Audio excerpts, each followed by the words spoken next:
Hi అండి, అందరికీ నమస్తే. నేను మీ spiritual astro numerology scientist Virendra Yogi. అందరికీ కృతజ్ఞతలు. ఈరోజు మన టాపిక్ ఏంటంటే సింహరాశి వారి యొక్క ప్రభావం, వాళ్ళకి జరిగే పరిణామాలు ఏంటనేది 2014 నుండి వాళ్ళు ఎలాంటి సమస్యలను ఎదుర్కొన్నారు, ఎలాంటి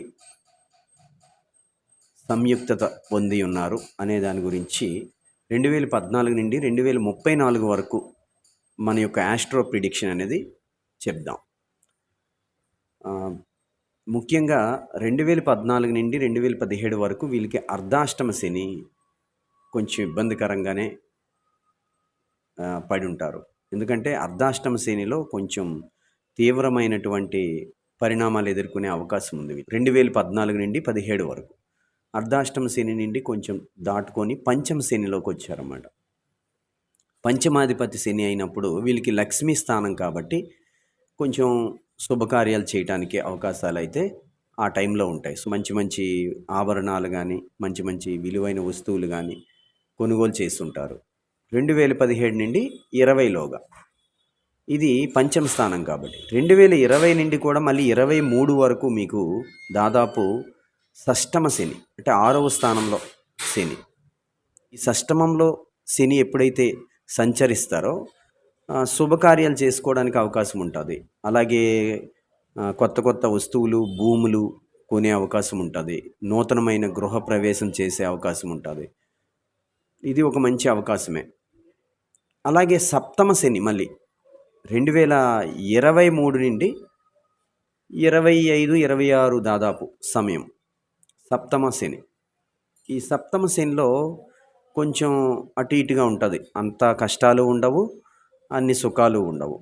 సప్తమ శని. షష్టమ శనిలో లాభాలు ఉంటాయి. ఏదో ఒక రూపంలో మీరు ధనవంతులు కాకపోయినా ఆర్థిక ఇబ్బంది లేకుండా జీవితం గడిచే అవకాశం ఉంటుంది షష్టమ శనిలో, అంటే 6వ స్థానంలో. 7వ స్థానంకి వచ్చేసరికి శని మీకు మిడిల్గా ఉంటాడన్నమాట. అంత కష్టాలు పెట్టడు, అంత సుఖాలు ఉండకపోవచ్చు 2025 వరకు. 2025 నుండి 27 వరకు సుమారు 2025, 2027 సుమారు చూసుకుంటే అష్టమ శని. అష్టమ శని అంటే కొంచెం కష్టాలే. మీకు పనులు జరుగుతున్నట్టే ఉంటాయి, స్టాప్ అయిపోతూ ఉంటాయి. ఏదైనా ప్రారంభిస్తారు, ఆగిపోతూ ఉంటాయి. ముందుకు సాగుతుందనే సమయానికి ఏదో ఒక అడ్డంకం వస్తూ ఉంటుంది. అవన్నీ వివరించి చెప్పడానికైతే అవ్వదు. అది మీరు అనుభవించి ఏదో ఒక రకంగా చూసే ఉంటారు, చూస్తారు కూడా. 2025 జరుగుతుంది, 2025 అయిపోతుంది కాబట్టి అయిపోయింది.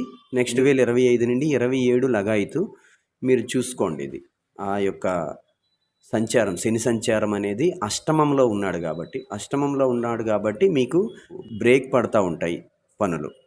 కొంచెం దీన్ని స్టాప్ చేసుకొని నెమ్మదిగా మీరు ఈ యొక్క 2 సంవత్సరాలని మెల్లిగా లాగించేస్తే కనుక తదుపరి వచ్చేది నవమ శని. 2027 నుండి 30 వరకు నవమ శని. అలాగే 2030 నుండి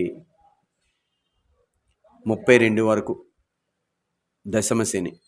ఈ 2032 వరకు జరిగే నవమి, దశమి శని కూడా ఒక నార్మల్ యాక్షన్లోనే ఉంటారు మీరు.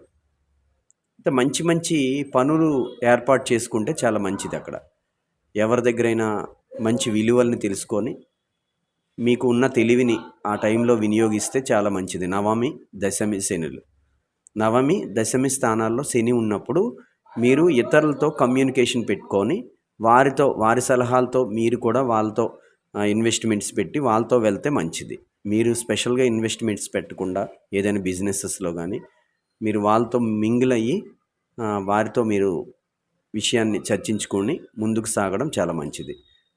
అలాగే ఏకాదశి స్థానంలోకి వస్తుంది 2032 నుండి 2034 వరకు. ఏకాదశి స్థానంలో మళ్ళీ మీకు ఇతరుల ఐడియాలు అవసరం లేదు, మీ సొంత ఐడియాస్ మీకు చాలా బాగా పనిచేస్తాయి. ఏకాదశి స్థానంలో శని ఎప్పుడైతే సంచరిస్తారో ఆటోమేటిక్గా మీకు వాతావరణమే మారిపోతూ ఉంటుంది. కాబట్టి మీరు ఏకాదశి స్థానం ఎప్పుడు వస్తుంది? 2032 నుండి 34 సమయం ఏకాదశి స్థానం. ఇది మీకు మంచి సమయం అని చెప్పవచ్చు. ఆ తర్వాత విషయం అనేది ఇప్పుడు చెప్పడానికి లేదు. ఇంతవరకు మీ యొక్క ప్రిడిక్షన్ ఇలా ఉంది. ఈ ప్రిడిక్షన్ని మీరు మధ్యలో ఏమైనా బ్రేక్ పడుతున్నా, దానికి ఎలాంటి రెమెడీస్ అవసరమైన నన్ను కన్సల్ట్ చేసినట్లయితే మీకు మంచి సలహాలు ఇస్తాను.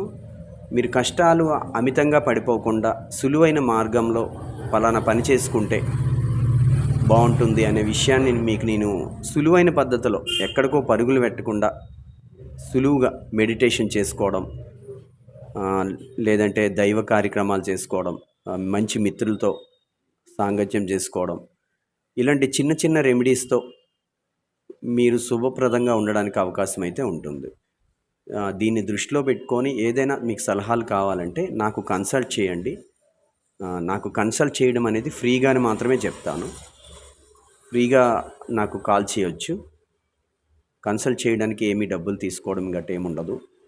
మీరు నాకు ఫ్రీగా కాల్ చేసి మీకు వివరాలు చెప్పిన తర్వాత ఆప్షన్లో మీకు ఏదైనా సజెస్ట్ చేసేటప్పుడు దాన్ని బట్టి మీకు ఏమైనా రెమెడీ పనిచేస్తుందేమో అనేది అప్పుడు మీరు ఆలోచించి ముందుకు సాగవచ్చు.